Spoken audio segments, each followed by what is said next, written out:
without further ado, we want to delve into the health aspect of, wildfire season, what to do, how are things looking. So we turn to our expert this morning, Dr. Abby Alalade. She is here representing Sharp Reese Steely. Good morning to you, doctor. Nice to have you on.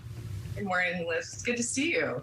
So yeah, this is a big deal. I mean, I feel like anywhere you go here in San Diego, somebody is talking about the air quality. Somebody is referring to, I got this dry cough. I have this stuffy nose. Are you hearing this as well in your practice? Absolutely. So, during wildfire season, we always get a lot of calls about this, about people having flares of their respiratory conditions, and they are noticing that they have coughing, dry mouth, sore throat, all these effects that you can have from the irritants that are in the air.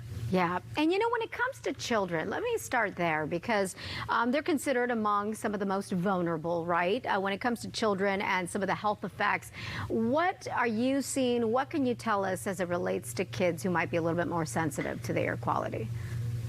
So the issue with kids is that their lungs are still developing, their respiratory systems are still developing, so they are especially more susceptible to the effects of wildfire and air pollution in general.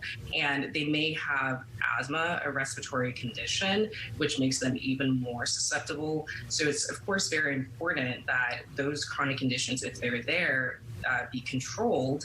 And so it's important to make sure that you touch base with your doctor regarding that. If they have chronic conditions, have their medications on hand. And children should avoid going outside when the air quality is poor.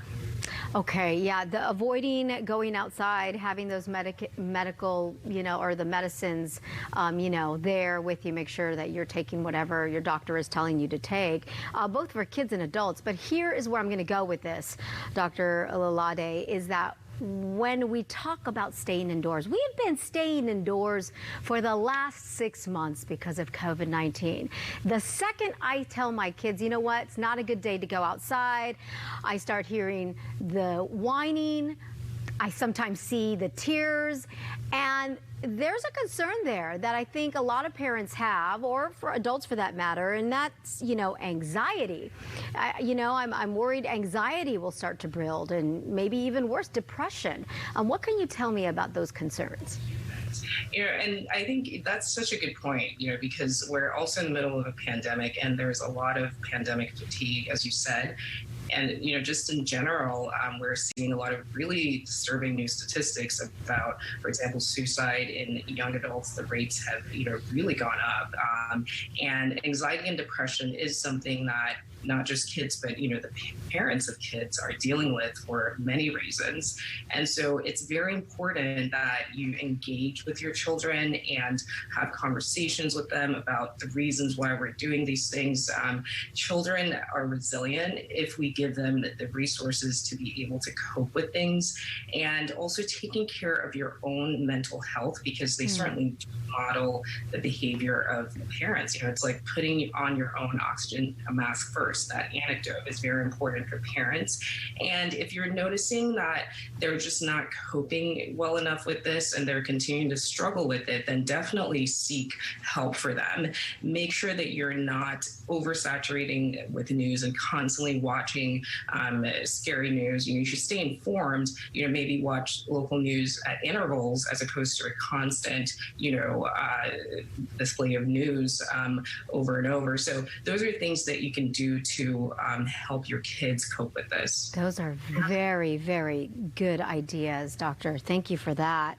Can I ask you quickly about the masks? So we just did a story about, we're getting reports, and maybe this is happening more in the Northern California area, where more and more people are saying and being seen wearing those N95 masks inside their homes because of the air quality outside.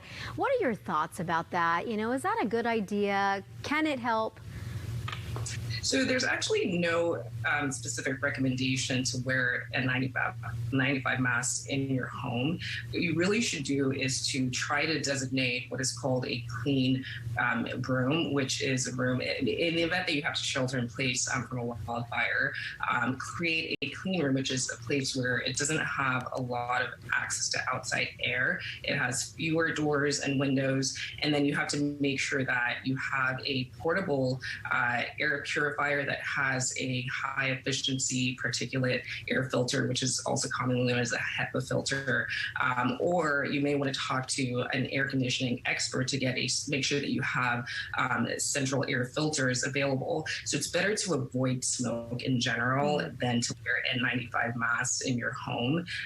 That's important. If you do have to go outside and you can see smoke and you're in somewhere where there are ongoing wildfires, then yes, cloth masks are not going to be helpful in that event. N95 masks or P100 masks are what is recommended.